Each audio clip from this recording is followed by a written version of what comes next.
Hello friends, welcome to Stories with Arna. Today we are going to read Usborne Young reading The Frog Prince, based on the story by the Brothers Grimm, illustrated by Mike Gordon, read by Vishnupriya and Arna. Great. You may have a copy of the story. Run along and get it so we can read it together. Nice story. Let's start The Frog Prince. Chapter 1 Princess in Trouble. Princess Poppy was furious. "I won't marry him, Daddy," she said. "He's smelly and smug and slimier than a frog."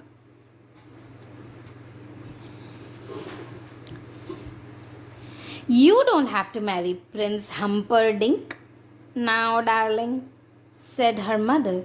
"You can wait until you are grown up." So she is imagining when she's grown up. "I never want to marry him," said Poppy. "I'd rather eat my toenails." Oops. "Poppy!" shouted her father. "Don't be so rude. You have been pampered by your mother, spoiled by your sisters. It's time you did as I say," said the king. "Hey, let's count how many sisters she has. 1, 2, 3, 4, 5, 6. Lots of sisters. Yes. "Don't be mean to Poppy, Papa," cried her sisters. "And Humperdinck has such big teeth," wailed Poppy. "It's because I'm the youngest," Poppy went on sadly. "My sisters got all the best princes. I hate being the youngest," she's saying. "That's enough," said the king. "Prince Humperdinck is coming to dinner tonight and you must be polite to him. He is your future husband, after all." "I'll find another prince to marry," Poppy declared. "You can have until tomorrow morning," said the king, "but you'll never find a prince in that time." "Just you wait," said Poppy. She picked up her golden ball and stomped into the garden. Not good for her feet. Yes. Chapter 2 Poppy's Promise. Princess Poppy ran down the path to the palace pond, throwing and catching her ball as she went. "There must be another prince somewhere," she thought. "Anyone would be better than Humperdinck," she is thinking. Poppy was so cross she didn't see the wobbly stone. Whoops, this stone is wobbly. And I see the king right here on the top of the palace looking at what she's doing. So there, I guess. Yes. And who's this? A moose? A deer? Anything. She wibbled. Oh! She wobbled. Ah! And she slipped and fell. Splat! Face first into the pond. Whoops. She fell on the wibbly wobbly stone. Her beautiful golden ball flew out of her hands. With a loud splash, it disappeared into the deep, dark pond. "Oh, and there's a frog here. I hope it doesn't land on me," the frog is thinking. "Oh no," Poppy ignored. "My birthday present from Daddy." "I am in big trouble now," she thought. Poppy looked down into the pond, hoping to see her ball. Instead, she came face to face with a pair of big, bulging eyes. Whose eyes are they? Froggy? Yes, the frog. Maybe he "Ah!" she cried. "A frog!" she shouted. The frog cleared his throat. Princess Poppy, he croaked. Let me help you. I am at your service, he says. Poppy stared in surprise. I have never met a talking frog before, she said. Still, I don't see how you could help me. I can fetch your ball for you, said the frog. Oh, said Poppy, thank you. I suppose you might be useful after all, she said. But you must promise me something first, he added. Anything, agreed Poppy. Let's see, she's all dirty from going and falling into the pond. Promise that you let me live in your palace. I want to eat from your plate, drink from your glass, and sleep on your silken pillow. The frog is imagining himself being comfortable on Princess's pillow. Yuck, thought Princess Poppy. In your dreams, she thought. But out loud she said, I promise. Chapter 3, Frog to the Rescue. Oh, what is he doing? He just splashed and splashed into the water. Ooh, I guess he's fishing her ball now. Yes. The frog pushed down on his feet, leaped up with his legs, and plunged into the pond. Princess Poppy waited.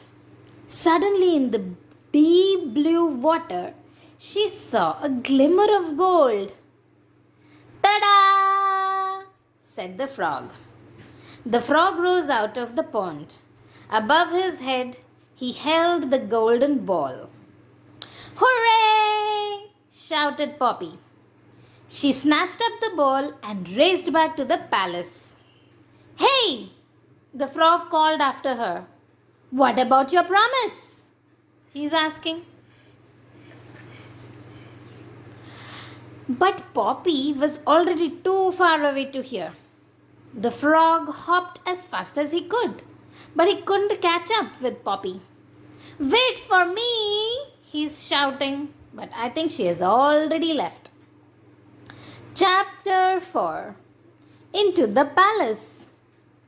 Poppy arrived back just in time to change for dinner. Hurry up, Poppy, said the king. I'm coming, she said to her father. So Poppy, the king, the queen, and let's see who is this. This is that stinky boy. Is he the Prince Humperdinck? Yes. Let's see. She had to sit next to Prince Humperdinck, who smelled of cabbage. Greetings, Princess Poppy, he said. Just then, there was a faint tapping sound. Is someone at the door? Asked the queen. Poppy had a sinking feeling. She rushed to the door, opened it, and peered outside. Hello, said the frog. Poppy slammed the door in his face. Slammed means quickly banged and closed the door. Who was that? Said the king. No one, Poppy said quickly. That's funny, said Prince Humperdinck. I was sure I heard someone. Shh, said Poppy. The tapping noise came again. Poppy, I really do think someone's there, said the queen. I'll ask the footman to look, said the king. No, Daddy, don't, cried Poppy. It's only a frog.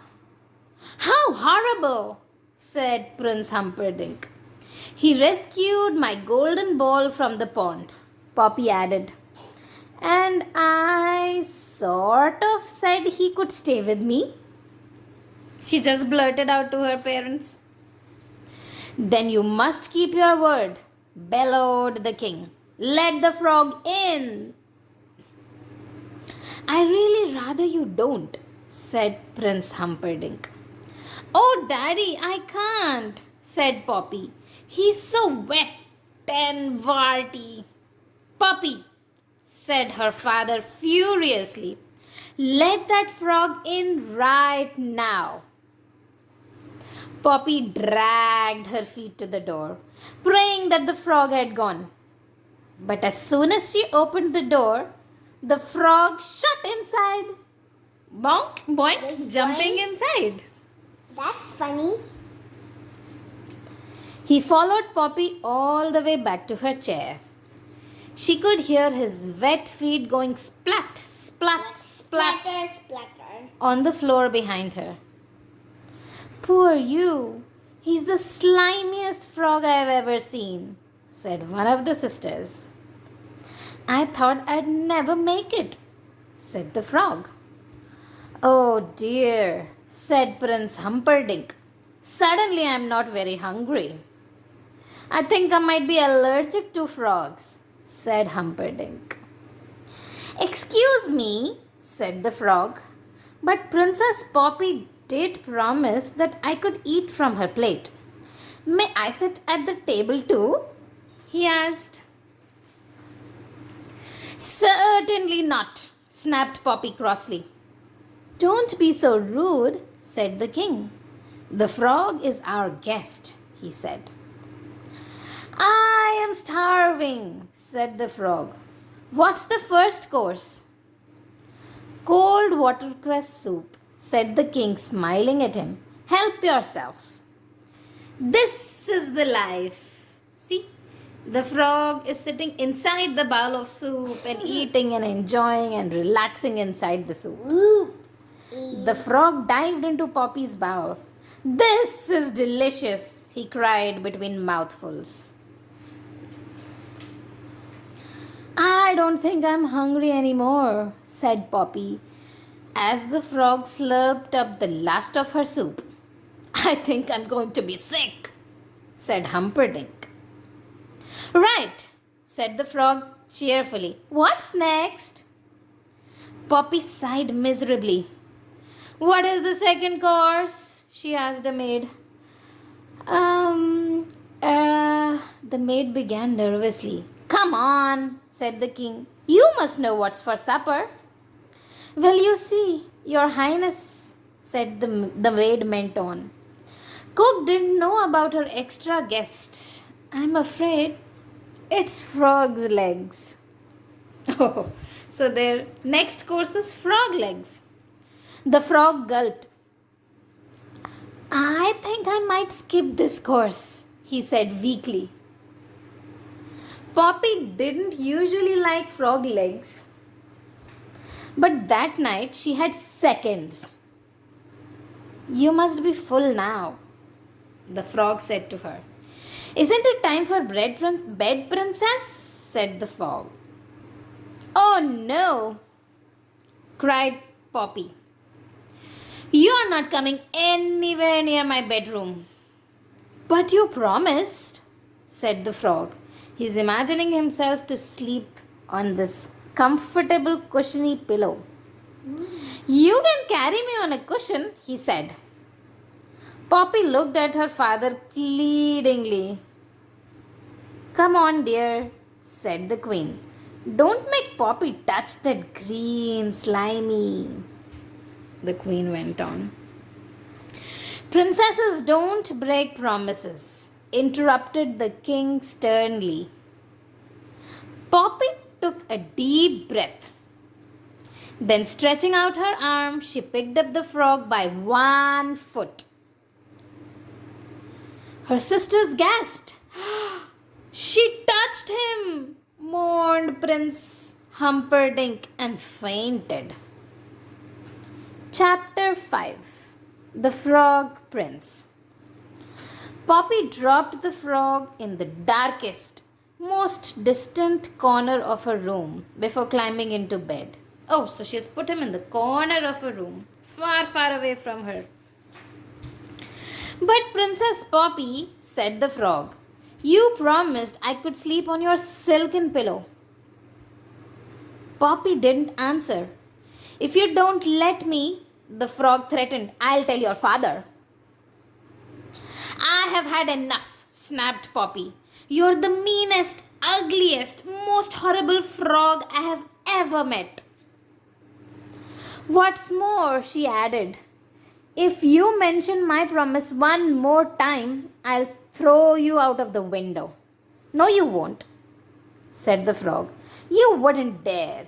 Your promise, said the frog, teasing her. I do dare, said Poppy. In a flurry, she strode over to the frog, picked him up, and threw him out of the window. Oh no, she picked him and she's throwing him out. That might hurt. Yup. There was a long silence, followed by a loud splat. Poppy suddenly realized what she had done. She was horrified. Frog, say something, she's asking him.